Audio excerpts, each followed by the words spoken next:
데살로니가전서 2장 8절을 다 함께 성경에 나와 있는 말씀을 한번 읽도록 하겠습니다. 시작. 우리가 이같이 너희를 사모하여 우리의 목숨까지도 너희에게 주기를 기뻐함은 너희가 우리의 사랑하는 자 됨이라. 이 데살로니가 전서에서는 복음뿐 아니라 목숨까지도 너희에게 주기를 기뻐한다 이렇게 말하고 있고요. 빌립보서 1장 8절 한번 보시겠습니다. 빌립보서 1장 8절 한번 읽어보도록 하겠습니다. 시작. 내가 예수 그리스도의 심장으로 하나님이 내 증인이시니라. 예수 그리스도의 심장으로 너희 무리를 사랑한다. 얼마나 사랑했으면 예수님의 그 심장으로 사랑했을까. 골로새서 1장 24절의 말씀 한번 보실까요? 한번 같이 읽어보도록 하겠습니다. 나는 이제 너희를 위하여 받은 괴로움을 기뻐하고 그리스도의 남은 고난을 그의 몸된 교회를 위하여 내 육체에 채우노라. 저는 개인적으로 골로새서 1장 24절의 말씀을 정말 좋아하는데요. 나의 남은 고난, 그리스도의 남은 고난을 몸된 교회를 위해서 내 육체에 채우겠다. 많이 묵상하다 보면 이 말씀이 굉장히 놀라운 말씀이다. 얼마나 교회를 사랑했으면 이렇게 고백할 수 있었을까. 사도 바울은 정말 교회를 사랑했던 사람입니다. 저는 오늘 데살로니가 전서 말씀을 통해서 사도 바울은 어떻게 초대교회 성도들을 사랑했는지 더 구체적으로 살펴보고 싶었습니다. 오늘 말씀을 통해 우리 새생명교회학교, 오늘 유치부가 특성도 했는데요. 새생명교회학교 아이들을 우리가 어떻게 사랑해야 되는지, 그리고 가깝게는 나의 자녀들을 어떻게 사랑으로 양육을 해야 되는지 오늘 말씀을 통해서 함께 적용하고 말씀을 보았으면 좋겠습니다. 데살로니가 교회는 어떤 교회인가? 사도행전 16장을 다 아시겠죠? 16장 하면 바울과 실라가 나옵니다. 그래서 빌립보 감옥이 나오는 장이 바로 사도행전 16장인데요. 빌립보 교회에서 고난을 당하고 거의 쫓겨나다시피 갔던 지역, 데살로니가 지역입니다. 17장 2절에 보면 바울은 데살로니가 교회 그 지역에서 3번의 안식일을 보냈다라고 이야기하고 있습니다. 굉장히 짧은 시간 데살로니가 지역에서 복음을 전하고 하나님의 말씀을 전파했다는 것을 우리는 알 수 있습니다. 감사하게도 짧은 시간이었지만 굉장히 많은 열매가 있었습니다. 많은 경건한 헬라인들과 기부인들이 예수님을 영접했습니다. 아마 데살로니가 지역에 있었던 시간이 3주, 아마 3주 이상은 되었을 텐데요. 그렇게 긴 시간은 아니었던 것 같아요. 이 시간 동안 이 기부인들과 헬라인들에게 복음을 전한 후에 바울은 떠나와야만 했습니다. 그리고 이 데살로니가 전서와 후서 편지를 통해서 이들의 양육과 이들의 상황을 계속 점검했던 것입니다. 권면하고 격려했던 것입니다. 먼저 사도 바울은 이 데살로니가 성도들로 하여금 복음이 어떻게 데살로니가까지 전해졌는지 그 은혜를 기억하라고 말하고 있습니다. 우리 다 함께 데살로니가 전서 2장 2절을 한번 보도록 하겠습니다. 한번 우리 자매님들이 한번 읽어볼까요? 시작. 너희가 아는 바와 같이 우리가 먼저 빌립보에서 고난과 능욕을 당하였으니 우리 하나님을 힘입어 많은 싸움 중에 하나님의 복음을 너에게 전하였노라. 이 말씀에 보면 빌립보에서 고난과 능욕을 당했다. 감옥에 있었기 때문에 감옥에 갇혔고 그 고난과 능욕을 당했지만 이렇게 해서 이렇게 어려움을 통해서 데살로니가까지 와서 너희들에게 복음을 전했던 것이다. 다 기억하시다시피 빌립보 감옥에 바울과 실라는 갇히게 되고 그 감옥의 갑자기 그 감옥문이 열리면서 그 간수가 예수님을 믿게 되고 회심하게 되죠. 그리고 유럽의 첫 성, 그 빌립보 성에서 빌립보 교회가 시작이 되는 것입니다. 이런 역사를 통해, 이런 놀라운 기적을 통해 데살로니가까지 왔고 또 데살로니가에서 복음을 전하게 되었다는 것입니다. 이 복음이 헛되이 전해진 것이 아니라 너무나 어렵게 또 너무나 귀하게 이 복음이 데살로니가까지 너희들에게까지 왔다라는 것을 바울은 간증을 하고 있는 것이죠. 저의 이름은 한나입니다. 한나. 저희 어머니는 저 항상 어릴 때부터 제 이름에 대한 배경에 대해서 항상 이야기를 해주셨습니다. 제가 태어났을 무렵에 저희 가정에 목사님께서 신방을 오셨습니다. 그런데 마침 제가 태어나 있었고 저는 이름이 없었습니다. 그래서 목사님께 저희 어머니가 부탁을 한 거죠. 이 아이의 이름을 뭐라고 지어야 할지 모르겠습니다. 목사님께서 일주일 동안 고민하고 주일날 알려드리겠습니다.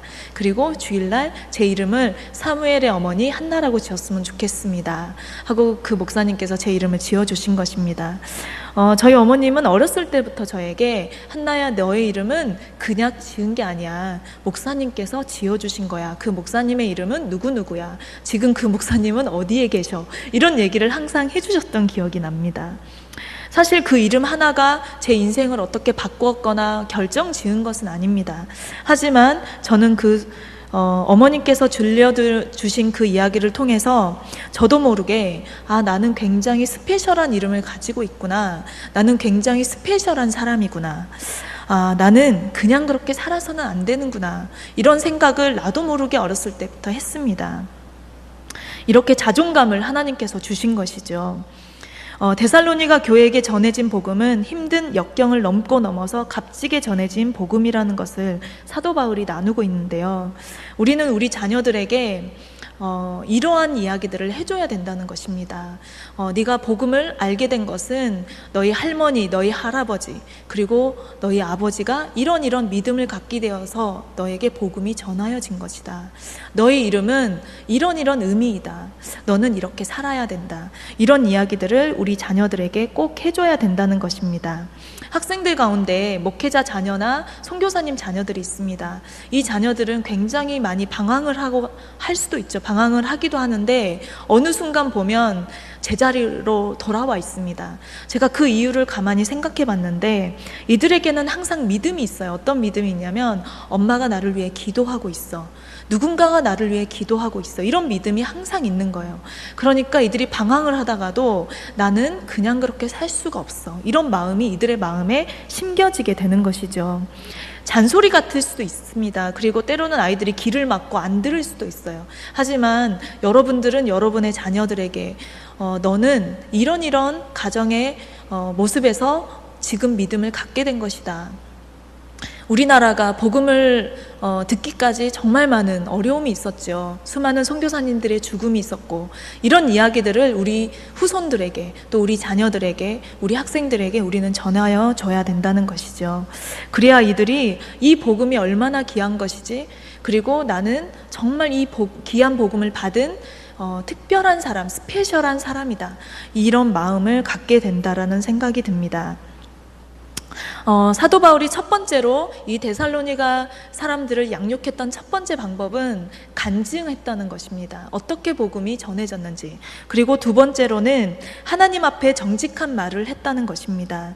오늘 말씀에 5절 말씀을 한번 보도록 하겠습니다.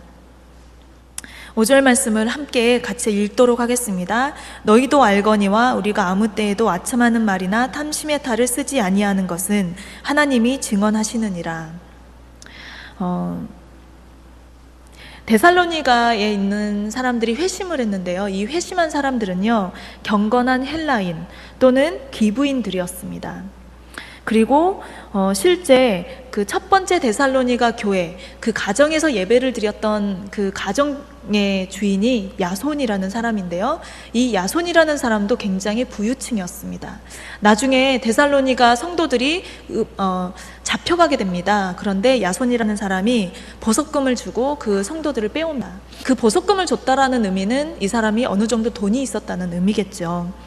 데살로니가 교를 이렇게 보면, 말씀을 통해 보면 뭔가 굉장히 기품 있고 품이 있는 여성도들이 많았을 것 같다라는 느낌도 듭니다. 저는 처음에 새생명교회를 왔는데 제가 굉장히 신선한 충격을 받았습니다.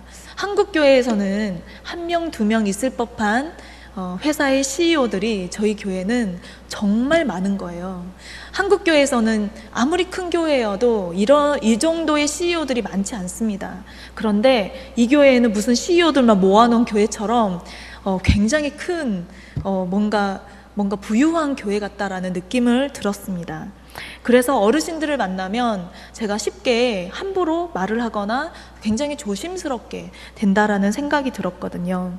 저는 전도사이기 때문에 어느 정도 대우도 받고 인정도 받는 편입니다. 하지만 만약에 아주 평범한 시민들이 왔을 때, 평범한 시민들이 성도로 왔을 때 그들의 느낌은 어떨까, 이런 생각을 해보았습니다.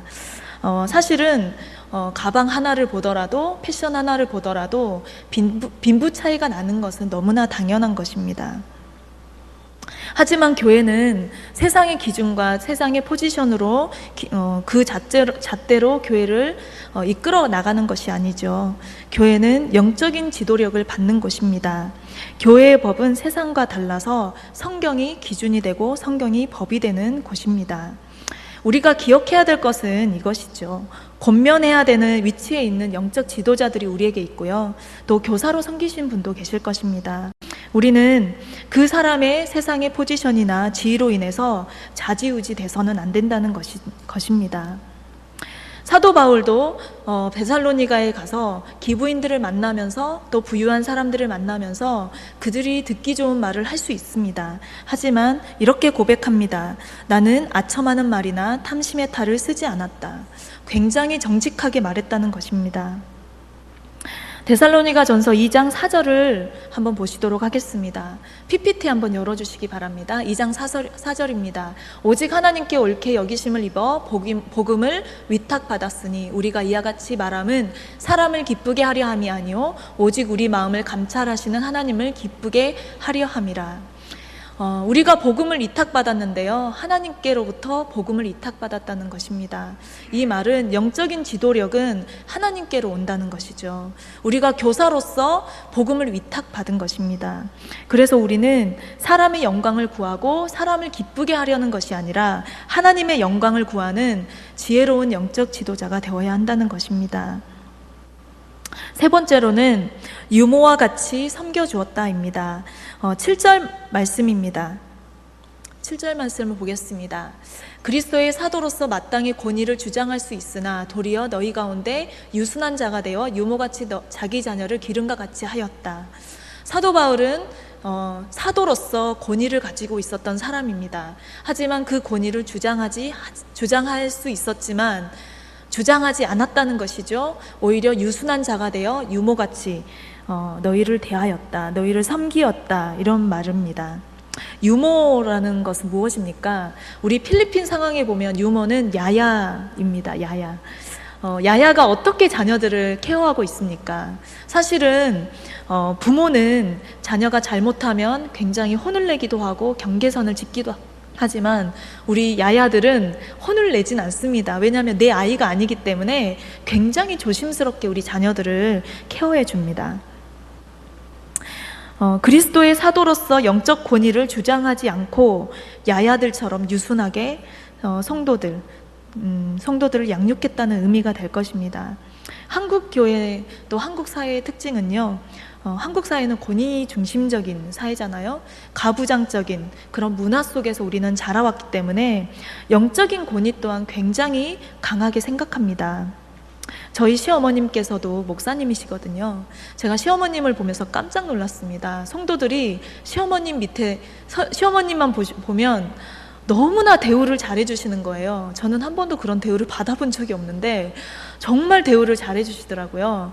그리고 얼마나 깍듯하게 목사님 하는지 모르겠습니다. 때로는 이런 영적 권위자들이 하나님의 말씀을 무기 삼아서 자녀들을 말씀으로 누를 때도 있고요, 성도들을 이 말씀의 칼로 누를 때가 있습니다.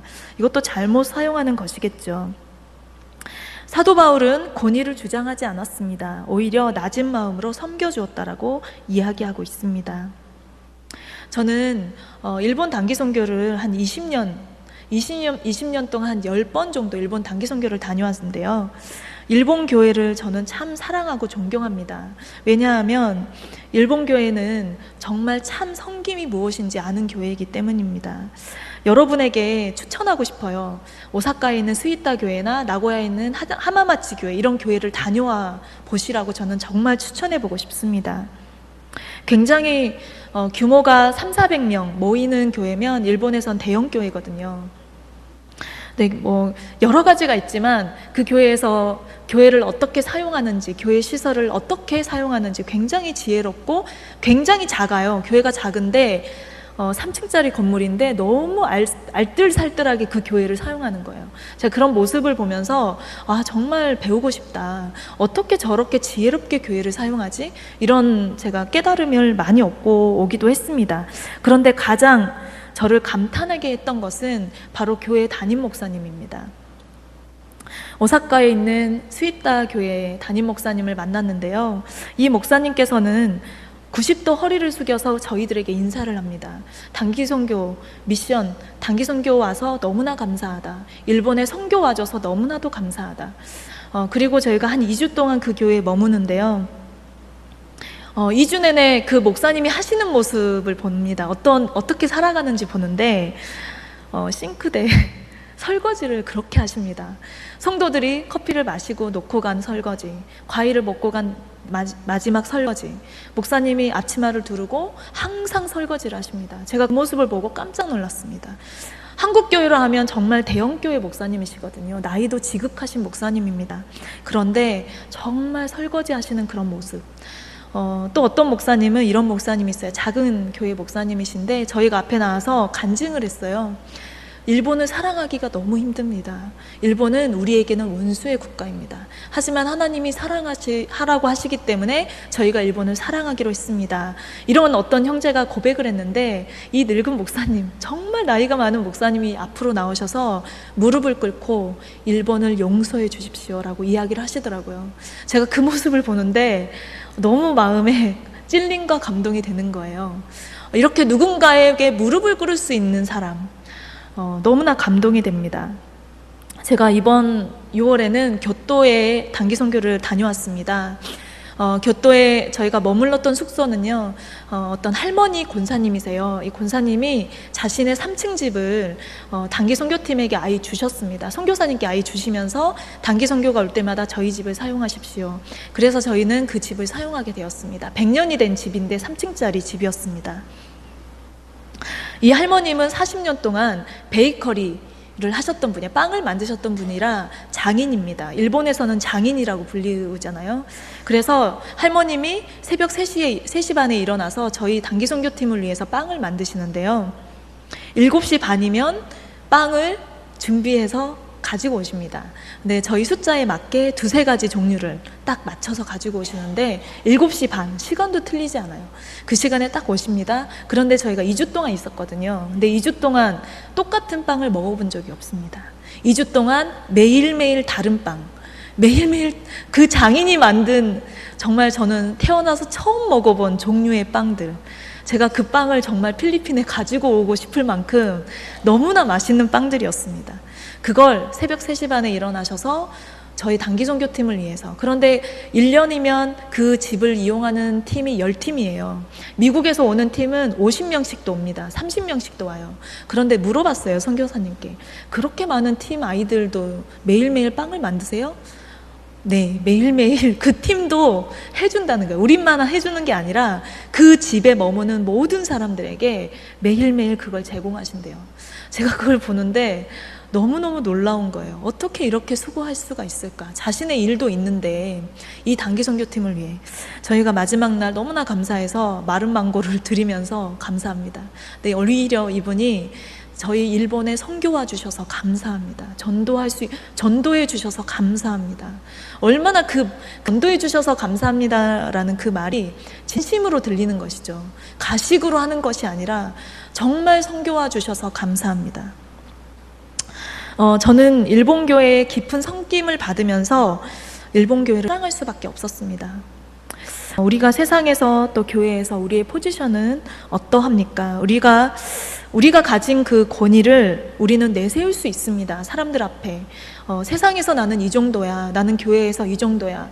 우리는 분명히 우리를 내세울 수 있지만 사도 바울처럼 우리도 우리의 권위를 내려놓고 유모처럼 야야가 된 것처럼 우리의 성도를 섬긴다면, 그리고 우리의 자녀들과 또 교회학교, 우리 주일학교 아이들을 섬긴다면 그 감동이 분명히 남을 것이고 또 누군가는 그것을 기억할 것이라는 것입니다. 네 번째로는요, 목숨을 다해 밤낮으로 수고하였다라고 말하고 있습니다. 9절 말씀인데요, 한번 보도록 하겠습니다. 형제들아, 우리의 수고와 애쓴 것을 너희가 기억하리니 너희 아무에게도 폐를 끼치지 아니하려고 밤낮으로 일하면서 너희에게 하나님의 복음을 전하였노라. 저는 CCC라는 공동체에서 사역을 하고 있는데, 저는 학생들하고 항상 이런 이야기를 합니다. 우리는 밤을 살고 새벽을 사는 사람들이다.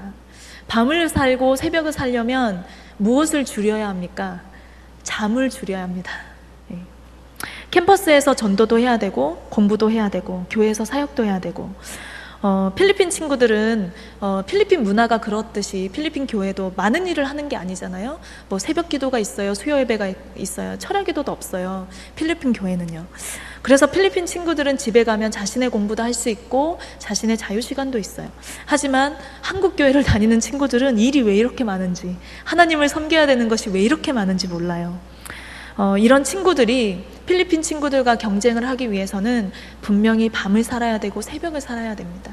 우리가 이렇게 살지 않고서는 하나님 앞에 거룩하게 나올 수 없고 경건의 삶을 살 수도 없습니다. 사도 바울은 아무에게도 폐를 끼치지 않기 위해서 낮에도 일했고 밤에도 일하면서 틈나는 대로 복음을 전하고 틈나는 대로 하나님의 말씀을 강론하였다라고 합니다. 신앙생활을 너무나 열심히 지나치게 해서 누군가에게 폐를 끼치고 있다면 아마 우리는 시간이 지나면 지날수록 어떤 부분에 구멍이 나는 것을 느낄 수 있을 것입니다. 때로는 후회가 될 수도 있고 비난을 받을 수 있지요. 특별히 믿지 않는 남편이 있으신 분들은 정말 가정 안에서 최선의 삶을 살아야 합니다. 식사도 정성껏 준비해야 되고 자녀도 정말 잘 케어해야 할 것입니다. 학교에서 또는 직장에서 내가 지각을 한다든지 때로는 성실하게 일을 못하는 이유가 교회 사역을 너무 열심히 해서, 교회 일을 너무 열심히 해서 내가 피곤해서 그래 라고 말하는 것은 이런 핑계는 하나님께 기쁨이 되지 못한다는 것입니다. 우리가 밤을 살고 새벽을 살아야 되면 또 무엇을 포기해야 됩니까? 잠도 포기해야 되지만 교회에서 또 하나님의 제자로서 우리가 바로 살기 위해서는 많은 것을 포기해야 됩니다. 때로는 친구와의 수다를 떠는 것도 포기해야 되고, 드라마나 영화를 보는 것도, 이 시간도 사실은 여러분 많은 걸 포기하고 이 자리에 나오시지 않았습니까? 때로는 여가를 누리는 것도, 여행을 가는 것도, 교회 사역을 하기 위해서는 이러한 모든 것을 우리는 포기해야 합니다. 이런 것들 포기하지 않고 나는 헌신했어, 나는 너무너무 수고했어 라고 말할 수 없는 것입니다. 시편 126편 5절과 6절 말씀인데요, 우리 이 말씀을 함께 읽도록 하겠습니다. 시작. 눈물을 흘리며 씨를 뿌리는 자는 기쁨으로 거두리로다. 울며 씨를 뿌리러 나가는 자는 반드시 기쁨으로 그 곡식단을 가지고 돌아오리로다. 우리의 수고는 절대 헛되지 않을 것입니다. 우리가 드려지는 새벽 기도, 또 수요 예배, 또 주일 예배, 주일날 교사로 섬기는 것, 여러 가지로 섬기는 그 수많은 것들은 결코 헛되지 않는다는 것입니다. 분명히 열매가 있다는 것입니다. 기쁨으로 그 단을 우리가 거둘 것인데요, 그 기쁨은 세상이 주는 기쁨과 차원이 다른 기쁨입니다. 이 기쁨을 한번 맛보는 사람들은요, 세상이 주는 그 어떤 기쁨도 소용이 없는 거예요. 우리를 채울 수 없는 것입니다. 수많은 선교사님들 또 사역자들이 힘들지만 그 선교의 삶을 살고 있는 이유가 이 기쁨 때문이거든요. 세상이 줄 수 없는 기쁨이 있어요. 사람이 자라고 변화되고 사람이 바뀌는 그 모습을 가까이에서 본다는 것은 엄청난 기쁨입니다. 우리가 하나님 앞에 많은 것을 포기했습니다. 이미 이곳에는 정말 많은 것을 포기하신 분들이 계십니다. 잠도 포기하고 또 여가를 즐기는 것, 여행을 가는 것, 또 내 삶을 누리는 것, 우리는 많은 것을 포기하고 이 자리에 주님을 섬기기 위해 왔는데요, 여러분에게 분명한 것은 하나님께서 기쁨을 주시고 그 기쁨의 단을 거두게 하실 것이라는 것입니다. 다섯 번째로는 모범적인 삶을 사는 것입니다. 10절 말씀인데요. 다 함께 읽어보도록 하겠습니다. 우리가 너희 믿는 자들을 향하여 어떻게 거룩하고 흠없이 행하였는지에 대하여 너희가 증인이요 하나님도 그러하시도다. 모범적인 삶을 사는 것입니다. 사도 바울이 어떻게 거룩하게 또 흠없게 행하였는지 하나님이 그리고 너희가 증인이다 이렇게 말하고 있습니다. 거룩하고 흠이 없는 그리스도인의 삶의 모범이 되는 것은 너무나도 중요합니다. 청년들이요, 저에게 가장 많이 하는 질문들이 있습니다. 며칠 전에도 남편이 새벽 6시에 들어왔어요. 왜 이렇게 늦게 들어왔냐. 밤새 5-6시간 동안 어떤 학생이 질문을 했는데 디베이트 한 거예요. 논쟁을 한 겁니다. 신앙적인 질문을 가지고. 재밌죠. 30분 질문하고 30분 답하고 30분 질문하고 30분 답하고 그러다 보니까 새벽 6시가 된 거예요. 그래서 집에 와가지고 쓰러져서 잠을 자는 걸 봤습니다. 많은 학생들이 여러 가지 질문을 하는데 이런 질문을 합니다. 어떻게 술, 담배를 안 하면서 세상을 살아갑니까? 그렇게 바보처럼 정직하게 살아서 세상 사람들을 우리가 이길 수 있습니까? 굉장히 도덕적이고 어떻게 윤리적인 그런 질문일 수 있는데요. 청년들은 굉장히 심도 깊은 질문입니다. 저는 유학생 사역을 한 10년 정도 한 것 같아요. 10년 정도 유학생 사역을 하면서 청년들에게 정말 많은 질문을 받는데 이러면서 제가 하나님 앞에 저 또한 질문이 있었어요. 어떤 질문이었냐면, 하나님, 어디까지 우리가 거룩하게 살아야 합니까? 저 이거 진짜 진지한 질문이었습니다. 하나님, 어디까지 우리가 세상 사람들과 구별되어야 합니까? 세상 안에서 살아가는데, 우리는 세상 안에서 살아가는데 적당히 세상 사람들과 섞여 살아야 되는 거 아닙니까? 우리는 어디까지 거룩하게 살아야 되고 어디까지 구별되게 살아가야 합니까? 저는 굉장히 깊은 제 안에 고민이었고 질문이었습니다. 그런데 하나님께서 어느 날 제게 이 말씀을 주셨는데요. 마태복음 5장 48절의 말씀인데요. 네, 말씀 한번 읽어볼까요? 시작. 그러므로 하늘에 계신 너희 아버지의 온전하신가 같이 너희도 온전하라. 퍼펙하라. 주님, Heavenly Father is perfect. 하늘에 있는 하나님이 완전하신데 하나님이 우리에게 요구하시는 게 완전하라는 것이죠. 누구처럼요? 하나님처럼. 그러니까 제가 얻은 답은 이거였습니다. 거룩하되 완벽하게 거룩해라. 주님이 우리에게 요구하시는 것은 완전한 거룩을 요구하시더라고요. 그냥 적당히 구별되라 라고 말하신 적이 없습니다. 성경 어디에도 너희가 적당히 구별되라 라고 말하지 않고 있습니다. 그래서 제가 어느 날 이 말씀을 보면서 왜 하나님이 산상수훈의 말씀 마지막이 아니라 중간에 나와 있는 말씀인데요. 산상수훈의 말씀을 하시면서 이 말씀을 중간에 딱 하셨을까? 저는 이것이 항상 고민이었습니다. 그런데 청년들을 만나면 만날수록 이것이 진리다, 이것이 맞다라는 생각이 듭니다. 저는 청년들에게도 마찬가지고요. 학생들에게 또 교사들에게, 자녀들에게 교육을 할 때 저는 개인적으로 보수적으로 교육을 할 필요가 있다고 생각하는 사람입니다. 예를 들면 이런 예를 제가 하나의 이그젬플을 들겠습니다. 혼전 전에, 그러니까 결혼 전에 동거를 해서는 됩니까? 안 됩니까? 이 문제를 놓고 저는 이렇게 이야기하죠. 동거는 안 된다. 동거는 하나님의 뜻이 아니야. 동거는 죄야. 그거는 하나님 기뻐하지 않아. 저는 이렇게 강하게 얘기하죠. 딱 잘라서 얘기합니다. 그런데 어떤 부모님께서 이렇게 이야기를 했다고 생각합시다. 만약에 제가 이렇게 이야기를 했다고 생각해 볼게요. 요즘 친구들이 동거를 많이 하지. 때론 그런 친구들의 의견을 무시해서는 안 돼. 하지만 동거는 좀 아닌 것 같아. 첫 번째, 동거는 안 돼. 동거는 죄야. 이렇게 얘기하는 것과 두 번째, 요즘 친구들이 동거를 많이 하지. 그 친구들의 의견을 무시해서도 안 되지만 동거는 좀 아니야. 제가 하고자 하는 말은 뭐냐면 동거는 안 된다는 걸 하고자 하는 말이죠. 그런데 약간 유순하게, 부드럽게 했죠. 두 번째 말은. 그런데 이렇게 말했을 경우에 결과, 저는 수많은 실수를 했어요. 그리고 수많은 결과물을 봤습니다. 그러면서 여러분에게 나누고 싶은 거예요. 우리가 꼭 알아야 될 것이 있는데요. 그게 뭐냐면, 특히 가르치는 자들이 알아야 될 것은 저를 포함한 모든 자녀들이나 학생들이 죄인이라는 사실을 알아야 됩니다. 우리는 죄인이라는 사실을 분명히 알아야 돼요. 무슨 말이냐면,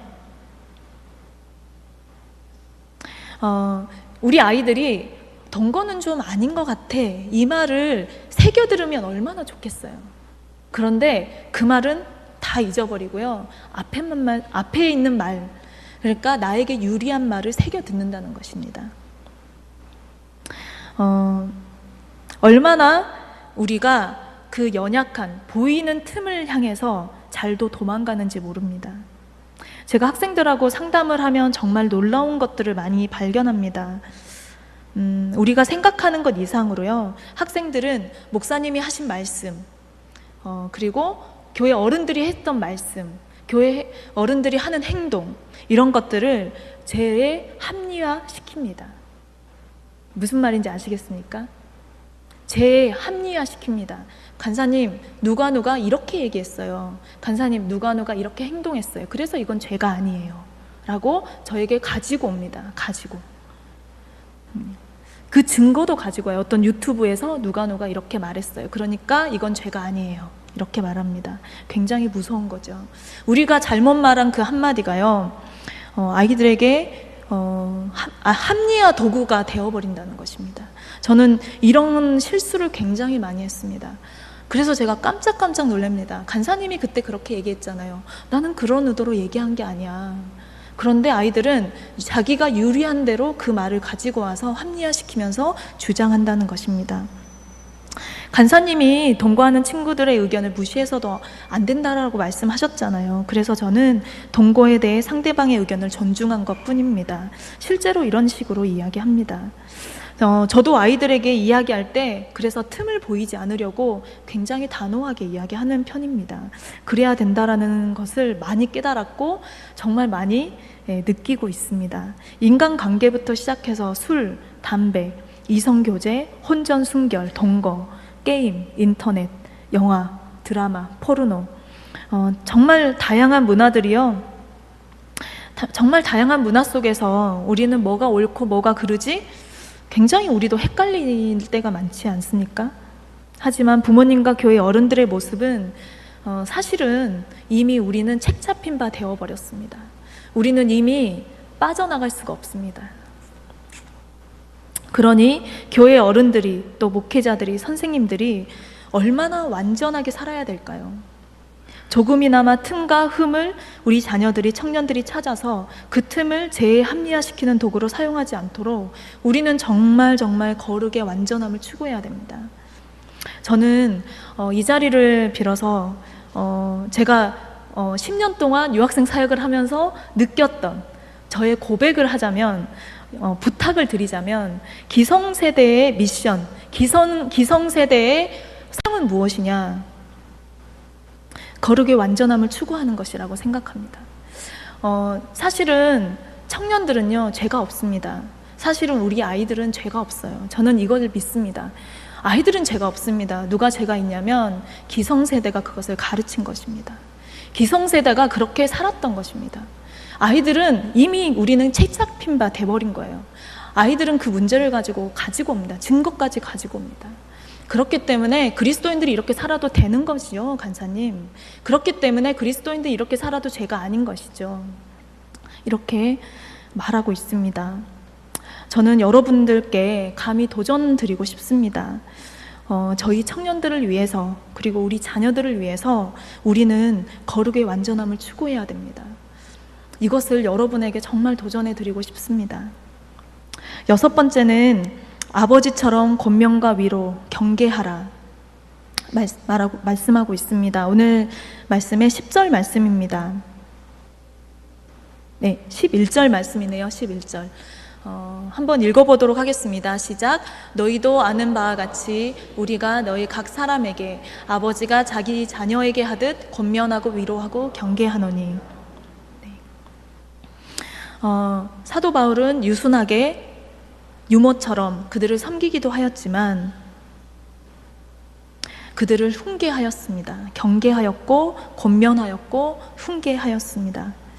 훈계가 좋은 모범과 훈계가 조화를 이루면 엄청난 능력이 있습니다. 훈계를 하기 전에 먼저 우리는 모범적인 삶으로 신뢰를 쌓아야 됩니다. 이 말은요, 예수님께서 그렇게 사신 것인데요. 예수님은 기도를 통해서 기도를 가르쳤습니다. 예수님은 전도를 통해서 전도를 가르쳤습니다. 예수님은 제자들의 발을 씻기시면서 헌신이 무엇인지 가르치신 분이십니다. 예수님은 결국 십자가에 돌아가신 자신의 희생을 통해서 정말 영혼을 위해 희생하는 것이 무엇인지 실제로 그분이 모범을 통해 가르치신 분이십니다. 그래서 저는 교사들은 사랑을 이야기하기 전에 우리가 사랑을 보여주면 되는 것입니다. 그리고 교사는 기도를 가르쳐야 되고요. 교사가 전도하지 않는데 너희 전도해라고 말하는 것은 굉장히 모순입니다. 교사가 사랑하지 않는데, 내 옆에 있는 동역자를 사랑하지 않는데 너희는 사랑해야 돼 라고 말하면 전혀 영향력이 없다는 것이죠. 교사가 기도하지 않아요. 내가 기도하지 않는데 너희 기도해야지 라고 말하는 것도 굉장히 모순이 될 수 있다는 것입니다. 아무런 영향력을 끼칠 수가 없다는 것입니다. 왜냐하면 예수님이 그렇게 살았기 때문이에요. 예수님이 기도를 실제 자신이 기도하는 삶, 새벽을 깨우는 삶을 사셨고, 그분이 실제 사마리아 여인을 전도하면서 추수가 무엇인지를 깨닫게 하셨습니다. 우리는 그 예수님의 본을 따라야 됩니다. 우리 자녀들에게도 마찬가지입니다. 목회자 자녀들과 선교사님 자녀들을 제가 많이 보고 있습니다. 그들과 실제 가까이에서 제가 가르치기도 하고 같이 살기도 했습니다. 그런데 이 목회자 자녀들이나 선교사님 자녀들이, 그리고 믿음이 좋다는 그 가정의 자녀들이 저에게 가장 많이 하는 말은 혼란스럽단 말을 가장 많이 합니다. 너무 신기해요. 그 단어도 똑같아요. 혼란스러워요. 신앙이 혼란스러워요. 그 이유가 뭐야? 이렇게 말하는데 이렇게 해요. 예를 들면 이런 거요. 엄마 아빠는 돈 걱정하지 말라는데 돈 걱정하세요. 항상 돈 얘기하세요. 엄마 아빠는 하나님이 재정을 주신다라고 성경에 말하는데 항상 말씀은 그렇게 하는데 전화하면 돈 얘기 먼저 하세요. 그러니까 다른 거죠. 성경의 말씀과 내 삶이 다른 거예요. 그러니까 아이들이 혼란을 겪는 거예요. 혼란. 여러분, 정말 우리가 누군가를 훈계할 때 내 삶을 먼저 돌아봐야 되는 것입니다. 나는 어떻게 살고 있지? 나는 정말 진실되게 살고 있나? 나는 정말 그리스도인으로서 합당하게 살고 있나? 우리 교사들이 또 학생들을 나무랄 때도 나는 학생들에게 전도해 하지만 나는 정말 전도하나? 나는 정말 전도하는 삶을 살고 있나? 기도해야 돼. 하지만 난 정말 기도하고 있나? 모르는 것 같지만 우리 젊은이들은 다 알고 있습니다. 얼마나 눈치가 빠른지 몰라요. 얼마나 많은 걸 알고 있는지 몰라요.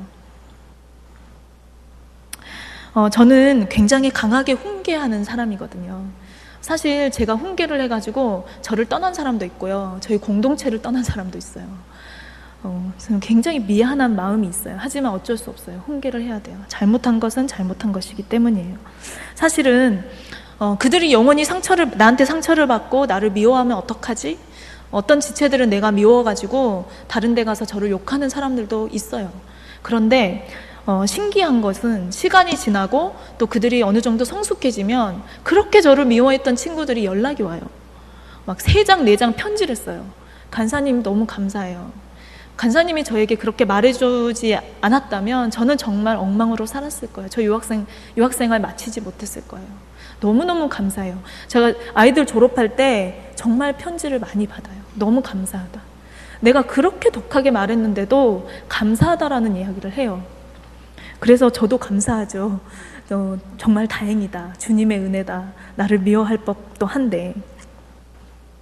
저는 진심 어린 훈계, 참된 훈계는요, 오늘날 우리 자녀들과 주일학교 학생들의 인생을 바꿀 수 있다고 생각합니다. 오늘 우리 한국교회가 잃어버린 것이 있다면 죄를 죄라고 정확하게 말해주지 않는 것, 그리고 정확하게 훈계해주지 않는 것. 그게 아닐까라는 생각이 듭니다. 교회 교육은 가정에서의 교육과 연관성이 있다라고 우리 목사님께서도 항상 말씀해 주시고 계십니다. 저도 이 말에 정말 동감하고 있습니다. 오늘 데살로니가 교회를 향한 바울의 양육의 태도가 우리 교회 학교 그리고 가교육에서 정말 잘 적용되기를 소망합니다. 무엇보다 다시 한번 부탁드리고 싶은 것은 우리 기성세대로서 다음 세대에게 신앙을 전수해야 되는 자로서 우리가 신앙 안에 모범이 되었으면 좋겠고요. 정말 거룩의 완전함을 추구하는 삶을 살았으면 좋겠습니다. 저는 이것이야말로 하나님이 기성세대에게 주신 사명이라고 저는 생각합니다. 우리가 이렇게 살면 분명히 한국교회가 변화될 것이고 청년들이 주님께 돌아올 것입니다. 청소년들이 돌아올 것입니다.